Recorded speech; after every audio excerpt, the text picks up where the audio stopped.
Volta-X has you fighting Pacific Rim style against giant mechs, all decked out with weapons and a 3-man crew. Now it has a lot of hidden depths once you get into it, so today we're gonna explain all of it and give you some tips so you can become the Volta King. Welcome to Indie Game Guides, and today I present to you the complete guide to mastering Volta-X.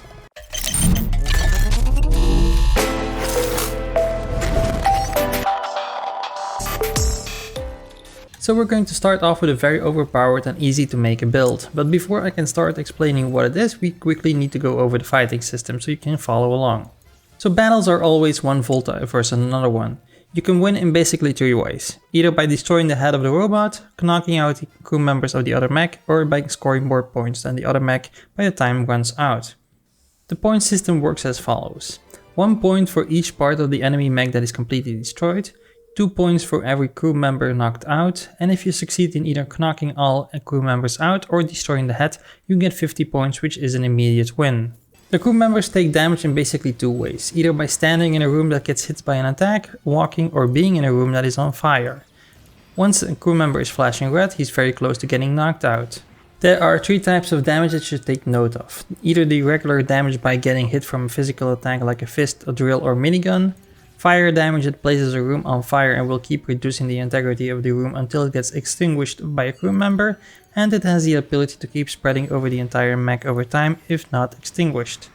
Now the last type of damage is shock damage, that is rather meant to stun the crew members in that room for a few seconds, which is a great way to stop the crew members from repairing the room they are in. Now I will talk about crew members, their skill trees in a moment, but to explain my build a little bit better, you need to know that your crew members can buff certain types of rooms, increasing the damage output of a weapon for example, but we'll go a little bit more in depth in that in a moment, but you just need to know that to understand why this build is so powerful. The build I mostly use is completely based on fire damage, because the fire doesn't only do damage to the part you're targeted over time, but it will also hurt the crew, forcing the enemy mech to position the crew members where you want them to be. The first attack I do when I start a fight is basically attacking as many different parts of the bot as possible. Now as I attack the parts with my fire weapons, they will be placed on fire and create chaos inside the enemy mech. Since extinguishing the fire is very important to keep it from spreading and damaging over time, the enemy crew needs to scramble to get everything extinguished and can't keep the crew members in the specific rooms he wants, so they probably won't be buffing the right weapons, reducing the enemy's damage output in return. As they are extinguishing, I keep putting on damage over time effects on all parts, and before you know it, certain parts are low on health and you can easily finish them off. And out of experience I can tell you that most often the crew is already knocked out before I get to destroying the head. So let's talk about how this build is put together. Now there are 3 types of slots: elite weapon slots, which are typically slower to recharge but higher damage numbers, the ranged weapon slots, which are the exact opposite, lower damage and faster recharge rate, though these ones have some more interesting parts to play around with, and I'll come back to that later. Now the third type of slot are the chest slots, that are either offering an additional damage or a support slot that either help your parts recharge faster, heal crew members, repair rooms, and so on. For this build I use the heat ray in both the ranged as melee slots.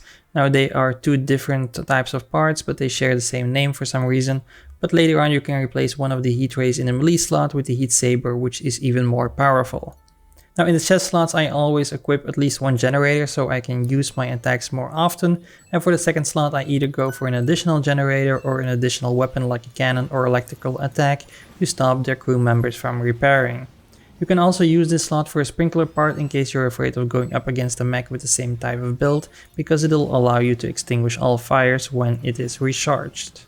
You can actually completely decide for yourself which Volta to use. Now I personally use either the Raiden or the Warrior. The Raiden has the additional ranged weapon slot and his mountain strike does small damage to all rooms, which works quite well with this build because you'll be focusing on all parts instead of one specifically.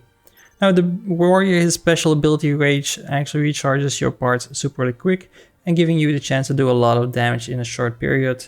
Now either of these Voltas are fine for this build, so you can just check out for yourself and try to experiment a little bit with it.